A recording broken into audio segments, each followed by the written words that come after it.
बेटी फिर से मन मना लेती है कि हो सकता है कि माता पिता भूल गए, और एकदम से महामाया वहां से उठी और भगवान जहां पे समाधिस्थ हुए बैठे थे वहां पे जाकर के भगवान जी की सेवा। भगवान जी की समाधि टूटी। भगवान जी ने कहा, बोला देवी बड़े भारी मस्के लगा रही है, कुछ तो है, कुछ तो बात है। गल के बहुत मस्के लगा रही है। और माता रानी ने जो शब्द प्रयोग किए भगवान जी के लिए, सुनो महामाया ने क्या कहा। महामाया ने कहा, बोला भगवान सुनो, आपके ससुराल में बहुत बड़े यज्ञ की तैयारियां चल रही है। ऐसा नहीं बोला मेरे मायके में। ध्यान रहे, आपने अगर राम कथा सुनी होगी, रामायण पढ़ी होगी, जब माता सीता की विदाई करी ना जनक जी ने, राजा जनक जी ने जब माता सीता को विदाई करी तो जाते जाते डोली में बैठ गई थी महामाया, और जाते जाते माता सीता के कान में एक बात कह दी पिता ने।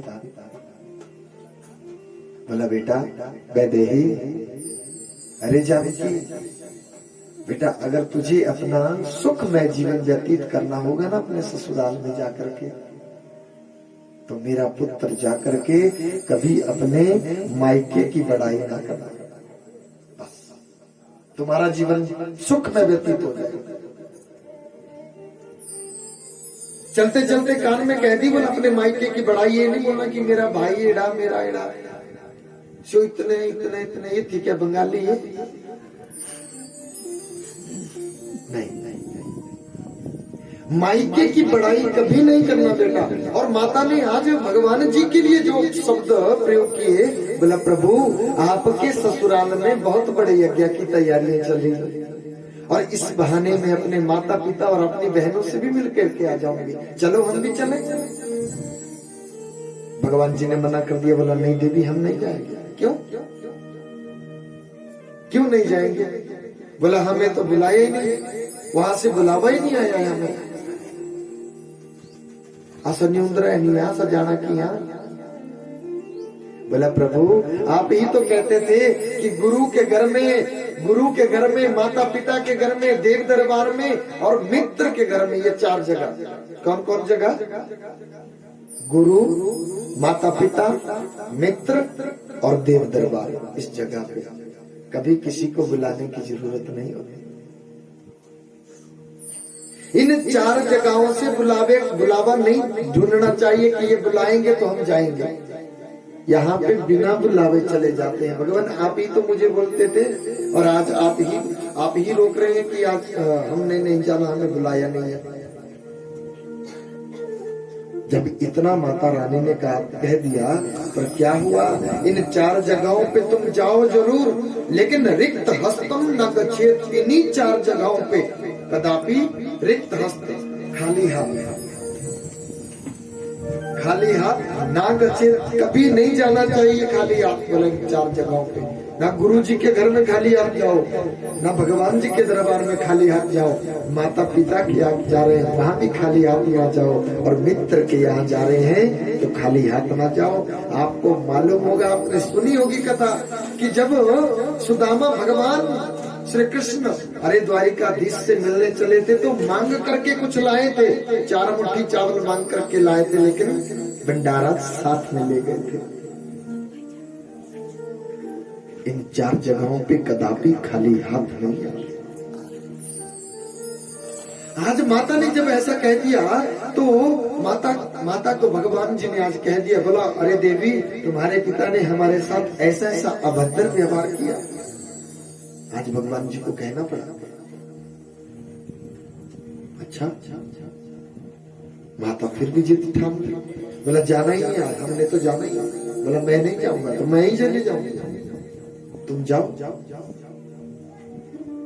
आज दिन तक ये कहीं प्रमाण नहीं मिलता कि भगवान और माता रानी कभी अकेले अकेले गए हो। आज भगवान जी ने कह दिया कि तुम जाओ। माता रानी ने जिद ठान करके रखी है, जाओ देवी तुम जाओ। और उनके साथ नंदीश्वर को भी कह दिया, बोला बेटा तुम्हारी माँ जा रही है मायके, और इनके साथ इनकी सारी सामग्री इनके साथ ले जाओ। क्यों? क्योंकि भगवान जी को ये मालूम है कि अब देवी वापस लौटने वाली नहीं है, अब नहीं आएगी वापस। भगवान तो अंतर्यामी, उन्होंने देख लिया सब कुछ कि हमें तिरस्कृत किया गया उस यज्ञ से, और ये हमारा तिरस्कार नहीं झेल पाएगी। माता रानी चल पड़ी। भगवान नंदीश्वर उसको उनके मायके तक पहुंचा के आए। जब पहुंचा दिया मायके में जाकर के माँ ने अपने कलेजे के टुकड़े को अपने कलेजे से लगाया। पिताश्री के बारे में बात पूछी, बोला पिताश्री कहाँ है? इशारा किया उधर। जब इधर आ रहे थे, अरे जब दक्ष ने देखा कि अरे उसको जिसको बुलाया नहीं वो भी आ गई और अपना रास्ता बदल दिया। सीधे माता रानी जहाँ पे हवन की आहुति दी जा रही थी उस जगह पे जाकर के पहुंच गई और देखा कि सभी देवी देवताओं के लिए आसन बिछे हैं, उनके नाम से आहुति दी जा रही है, लेकिन भगवान शंकर के नाम से कोई आहुति नहीं है और ना उनके लिए कोई आसन लगा हुआ है। और यज्ञ के प्रथम भोक्ता है भगवान शंकर। पिताजी को बुलाया, उस जगह पे खड़ी होकर के पिताजी को बुलाया, बोला इधर आ जाओ। बोले शर्म आ रही है आज मुझे तुम्हें पिता बोला। याद करो उस दिन को जिस दिन तुम मेरे सामने गिड़गिड़ा रहे थे कि हे मातेश्वरी, हे महामाया, हे जगत जननी, तुम मेरी पुत्री बन करके आ जाओ। मैंने आपको उस दिन कहा था कि नहीं कहा था? मैंने आपको कहा था कि मेरा पुत्री बनाना तुम्हारे लिए महंगा पड़ सकता है, और तुमने वही बात कर दी। और वो अभिमानी हुआ, बहुत घमंड हुआ। वो कहाँ सुन रहा है महाराज? बोला अगर आज उसी जगह पे लाकर के तुमने मुझे खड़ा कर दिया और माता ने कहा, बोला मेरा बस चले तो मैं अभी के अभी आपको मौत के घाट उतार दूं। तुमने मेरे पति को नहीं, तुमने मुझे तिरस्कार किया है, मुझे तिरस्कृत किया है, मैं तुम्हें अभी के अभी मौत के घाट उतार दूं। लेकिन दुनिया की नारियों, दुनिया की बेटियों के ऊपर उंगली उठाई जाएगी कि एक पति की अवहेलना के लिए एक पुत्री ने अपने पिता को मौत की घाट उतार दिया, मार दिया। और मैं ऐसा नहीं जीत सकती। अगर मैं तुम्हें नहीं मार सकती, और माता तो वैसे भी अपने शरीर को छोड़ने के बस मूड में थी, और महामाया ने योगाग्नि का आश्रय लिया। माता रानी क्यों अपने शरीर को छोड़ने के मूड में थी जी? ये कथा रामायण में आपको मिलेगी कि माता रानी का जब शादी हुई भगवान जी से, भगवान शंकर से, एक दिन की बात है, भगवान जी बहुत भाव विभोर होकर के दोनों जने कैलाश पर्वत पे बहुत सुंदर, बहुत अच्छे से रह रहे मेरे प्रभु। उस समय की बात है कि रामावतार हुआ और मेरे भगवान जी ने कैलाश पर्वत से ही भगवान श्री राम, माता सीता, माता वैदेही के पीछे अपने आंसू बहा रहे थे, रो रहे थे, पुकार रहे थे माता को,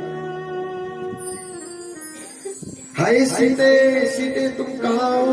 अरे इस बात को देखते देखते भगवान जी बड़े भारी प्रसन्न हुए। देखो तो मेरे प्रभु कैसी कैसी लीला कर रहे हैं। और ये बात माता रानी को बता दी कि बोला देखो देवी आ जाओ इधर। और भगवान जी ने बोला देखो हमारे भगवान कैसी कैसी लीला कर रहे हैं। माता रानी ने कहा बोला ये तुम्हारे भगवान है? बोला हाँ हमारे भगवान है ये। बोला अगर ये भगवान होते तो इनको मालूम नहीं होता ये सीता को क्यों पुकारते? रामायण में लिखा गया, पढ़ो। अगर ये भगवान तुम्हारे होते तो ये सीता को इनको मालूम होता ना कि अभी घर वाली है कहाँ पे, सीता कहाँ पे है, अभी एकदम से ले आते। लेकिन ये तो मानव रूप में, पुरुष रूप में मेरे भगवान मर्यादा पुरुषोत्तम आए हैं, तो ये तो सबको लीला विस्तार दिखाने के लिए आए मेरे भगवान। हाय सीते सीते तुम कहाँ हो? अरे जब वो दृश्य दिखाया माता रानी को तो माता रानी बोले कि ये कैसे भगवान है आपके, ये तो घरवाले के पीछे रो रहे हैं। बोला देवी ये लीला है प्रभु की। माता का मन नहीं माना। महामाया ने क्या किया, ध्यान देना, महामाया ने क्या किया, सती ने माता सीता का रूप लिया और जाकर के सीधे भगवान श्री राम जी के पास पहुंच गए। जब भगवान श्री राम जी के उस घोर जंगल में पहुंच गई, सबसे पहले लखन भैया से माता की भेंट हुई। लखन भैया तो एकदम से चरणों की वंदना करी माता रानी के। तुम्हारे भैया कहाँ है? इशारा किया, उधर है। चले गई माता रानी भगवान श्री राम जी की तरफ। किसका रूप लेकर के? माता सीता का रूप लेकर के चले गई। माता रानी जब वहां चले गई, भगवान श्री राम जी ने जो ना आओ देखा ना ताओ, और माता के चरणों की वंदना सीधे कर। बोला मातेश्वरी तुम इस घनघोर जंगल में ऐसा नहीं पूछा कि तुमने ये रूप क्यों बनाया है, सीधा पूछा कि मातेश्वरी, हे महामाया, हे गुरु माते, तुम यहाँ पे इस घनघोर जंगल में क्यों, और इतनी रात्रि को? माता के पांव तले से मानो जमीन खिसक गई। माता समझ गई कि ये तो वाकई अंतर्यामी है, ये मुझे पहचान गई, ये तो वाकई अंतर्यामी है। माता जैसे गई थी वैसे वापस लौट आई। भगवान शंकर के किस भाग में बैठती है महामाया? वाम भाग में। वाम भाग में पत्नी वाम भाग में बैठती है, और जब भी बैठती है वाम भाग में बैठती है। लेकिन एक बात ध्यान देना, भगवान जी के ऊपर जल चढ़ाया जा रहा है, पते वाली बात है, ध्यान देना। भगवान शंकर के ऊपर जब जल चढ़ाया जाए और ब्राह्मण के जब पाद प्रक्षालन किए जाए, ब्राह्मण के जब पांव धोए जाए, उस समय पत्नी वामतः सुबह, उस समय पत्नी वाम भाग में ही होनी चाहिए, अन्यत्र दक्षिणतः सुबह। और शास्त्र कहते हैं कि अन्य जगह पे और किसी अन्य जगह पे भागवत कथा सुन रहे हैं, हमारे यजमान, अगर हमारी यजमान की धर्म पत्नी अगर उस तरफ भी बैठ जाती तब भी कोई माड़ा नहीं है, तब भी बुरा नहीं है। लेकिन अभिषेके विप्र पाद प्रक्षालनार्थे पत्नी वामतः सुबह, उस समय केवल पत्नी वाम भाग में चाहिए, उस समय दक्षिण तक, उस समय दक्षिण दिशा में नहीं होनी चाहिए। अन्य जगह पे अगर दक्षिण दिशा में भी बैठ चुकी है तब भी कोई बात नहीं, तब भी शुभ है, ऐसा शास्त्र कहते हैं, मैं नहीं कह रहा।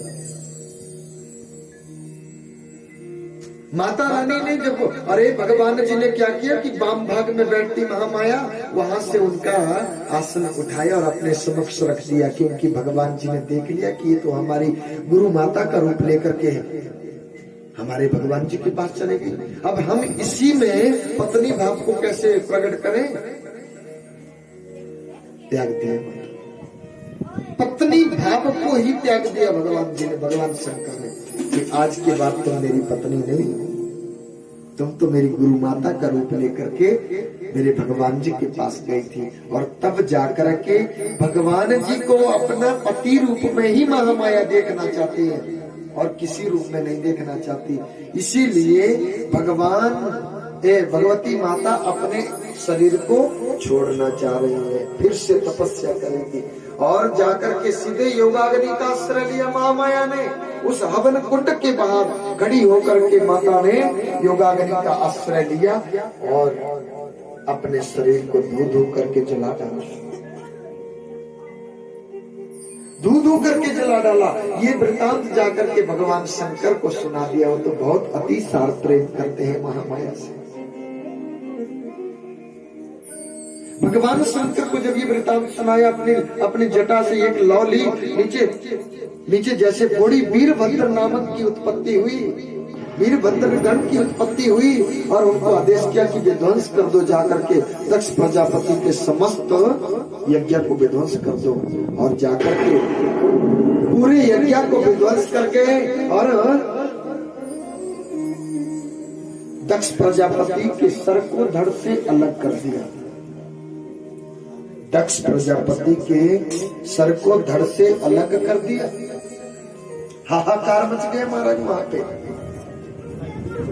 मेरे भगवान जी को जब माता की याद आने लगी तो मेरे प्रभु अब अपने आप आए, अब अपने आप आए और माता के अध जले शरीर को ध्यान देना, महामाया के अध जले शरीर को अपने कांधे पे उठा करके बिरहियों की तरह भ्रमण करने लगे। आप जाएंगे कनखिल में ना, यात्रा जब भी जाती है हमारी साल भर में 2 बार तो यात्रा जाती है, हम यात्रा लेकर के जाते हैं साल भर में 2 बार। तो यात्रा जब भी घर को वापस लौटती है तो हरिद्वार गंगा स्नान करके ही यात्रा वापस लौटती है। तो उस समय कनखल का दृश्य भी बताया दिखाया जाता है। आगामी यात्रा जो हमारी होगी वो जगन्नाथपुरी और रामेश्वरम की यात्रा है, ध्यान देना, जगन्नाथपुरी और रामेश्वरम। तो जिस किसी को जाना हो यात्रा में पहले ही हमारे से अपना नामांकन दर्ज करवाएं। ये यात्रा दिसंबर में या जनवरी के पहले हफ्ते में यात्रा जाएगी। आजकल तो वहां पे बहुत ज्यादा गर्मी, क्योंकि समुद्र का ही तो किनारा है, समुद्र ही समुद्र है। तो जिस किसी को यात्रा में जाना हो तो पहले ही हमारे से कहे महाराज। माता रानी जहां जहां भगवान जी ने अपने कांधे पे महामाया के अधजले को मृत शरीर को उठाया और बिरहियों की तरह घूमने लगे, धरती सहित सभी देवी देवता लोग जाकर के भगवान नारायण के पास चले गए। बोला प्रभु तुम करो, कुछ करो। अगर भगवान भोले बाबा अगर त्रिनेत्र है ना मेरे प्रभु, अगर उनका तीसरा नेत्र खुल गया तो विनाश हो जाएगा, विनाश हो जाएगा। मेरे नारायण गए और अपने सुदर्शन चक्कर से माता के जहां जहां भी भगवान जी को माता रानी की याद आती ना वो रोते। जहां जहां भी भगवान जी के आंसू गिरे वहां पे क्या उत्पन्न हुए, वहां पे रुद्र अक्षः यस्य रुद्राक्ष। भगवान जी के आंसुओं से जो उत्पन्न हुए वो हुए रुद्राक्ष। और जहां भी भगवान जी को याद आती माता रानी की अपने आंसू बहाते और मेरे भगवान दांव पेच देख करके अपने सुदर्शन चक्कर से माता के शरीर के टुकड़े टुकड़े करने लगे। माता के शरीर के टुकड़े टुकड़े करने लगे। जहां जहां भी ये टुकड़े गिरे वहां वहां पे माता के सिद्ध स्थान बने, ध्यान देना। जहां जहां ये टुकड़े माता रानी के शरीर के गिरे वहां वहां पे आपने सुना होगा असम में कमरू कामाख्या माता, जहां पे माता का कटी प्रवेश गिरा है, यहाँ से नीचे माता का शरीर गिरा है, ध्यान देना, कमर से नीचे। और आज भी तुम वहां पे जाओगे महामाया को जब 1 महीने के बाद महाभारी जब आती माता को तो 4 दिनों तक वहां पे आज भी खून की नदी बहती है, आज भी खून की नदी बहती है। महामाया का स्वरूप ही ऐसा है। हिमाचल में भी माता रानी का अंग गिरा, जीवा गिरी, जहां पे महामाया किस रूप में बैठी है, किस रूप में विराजमान है। हे माई मेरी सच्चिया जोता वाली माता तेरी सदा ही जय। जय बोली दुआ, जय की गए। जहां पे माता रानी की जीवा गिरी वहां पे माता रानी ज्वाला के रूप में विराजमान। आपने देखा होगा कि ज्वाला में, ज्वाला देवी में, ज्वाला जी में जाकर के कोई तेल घी नहीं डाला जाता, अपने आप लौ चली माता रानी, दिन रात लौ चली। और वहां पे एक लौ नहीं है ज्वाला जी में, ज्वाला जी में केवल वही लौ नहीं है, जगह जगह पे बहुत सी लौ है। हम सर्वप्रथम 2000 की बात है, 1999 2000 की बात है, जब मैं वहां पे गया था वहां पे मंदिर ट्रस्ट वालों का कॉलेज है, शास्त्र संस्कृत कॉलेज। तो जिस घर में मैंने क्वार्टर लिया था तो उस घर में माता रानी का बहुत बड़ा मंदिर बना है, उसमें भी। तो वहां भी मैंने देखा कि वहां भी जगह जगह पे लाने के लिए, और वो लोग कहे कि ये दीपावली के दिन निकली है, और वो उस टाइम बता रहे थे कि भाई इसको 20 या 22 साल, ऐसा ध्यान है मेरे को कि ऐसा बता रहे थे कि 20-22 वर्ष हो गए इसको निकले, और उस दिन से ऐसे ही चल रही है। हे माई मेरी सच्चियां जोता वाली माता, तेरी सदा ही जय।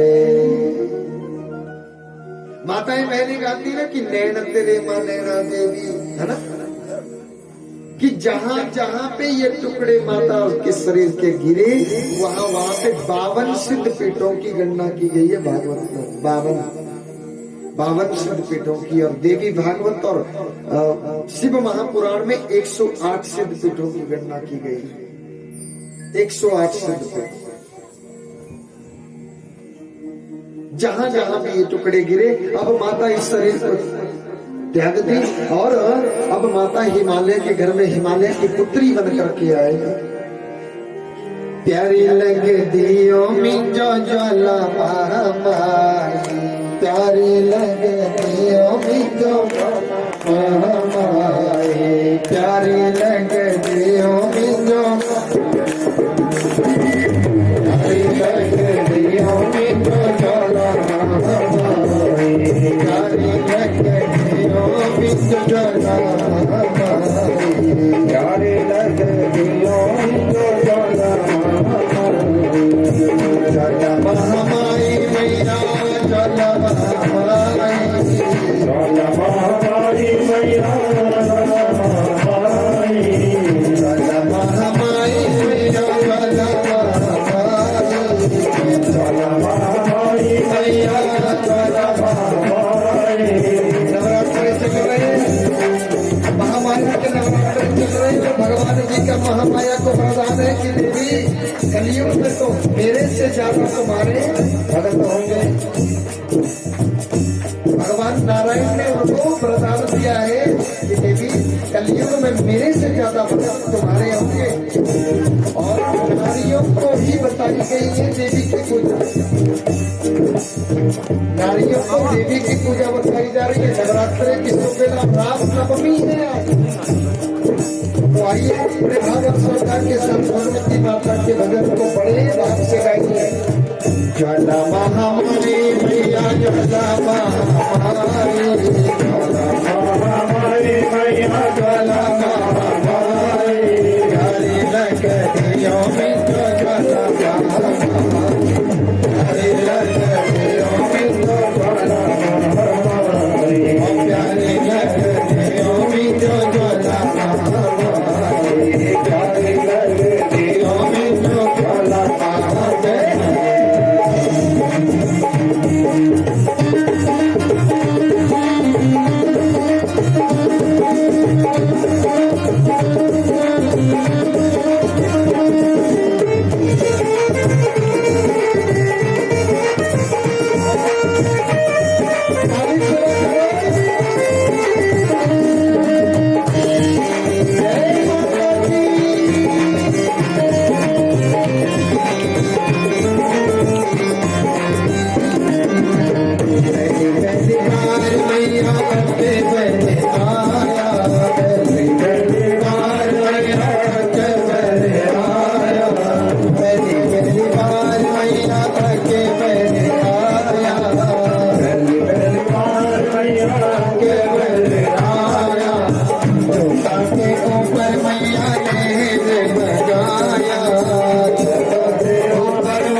ऊपर मैया चंदेर चढ़ाया, जोधा के ऊपर मैया चंदेर चढ़ाया, सामने जो मिर्ची बनाई है दरियों मेरी कलमाई, सामने जो मिर्ची बनाई है दरियों मेरी कलमाई, दरियों में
माई मेरी सच्चियां जोता बड़े माता तेरी सदा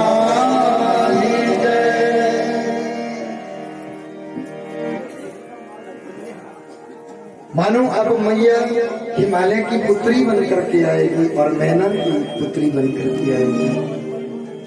कैसे कैसे भगवती न जाने कितने हजार वर्षों तक फिर से तप करेगी और फिर उस तप के फल स्वरूप